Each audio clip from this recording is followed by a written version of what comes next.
আয়েশা রাদিয়াল্লাহু আনহা তিনি বলতেন যে শাবান মাস আসলে নবী সাল্লাল্লাহু আলাইহি ওয়াসাল্লাম এত বেশি বেশি রোজা রাখতেন যে মনে হতো তিনি রোজা ছাড়বেনই না, সারা মাস রেখে ফেলবেন না। বেশি থেকে বেশি রোজা রাখতেন শাবান মাসে। প্রশ্ন হচ্ছে কেন?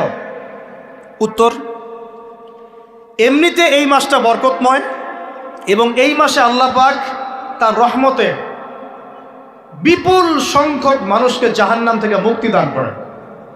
সুবহানাল্লাহ। নবী সাল্লাল্লাহু আলাইহি ওয়াসাল্লাম এই মাসকে তাজিম করতেন। এই মাসের সম্মানার্থে, এই মাসে আল্লাহর রহমত বরকতের স্বার্থে নবী করিম সাল্লাল্লাহু আলাইহি ওয়াসাল্লাম এই মাসে বেশি বেশি রোজা রেখেছেন। সুন্নত কি শিখলাম? শাবান মাসে বেশি বেশি রোজা রাখা সুন্নত।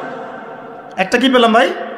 শাবান মাসে বেশি বেশি রোজা রাখা সুন্নত। আপনি যদি মুকিম হন, শরীর সুস্থ থাকে, মুসাফির না, আপনার সুস্থতা আছে, সব ঠিক আছে, আপনি চেষ্টা করবেন এই মাসে বেশি বেশি রোজা রাখার জন্য। পারা যাবে ইনশাআল্লাহ? এটা নবীর সুন্নত হবে।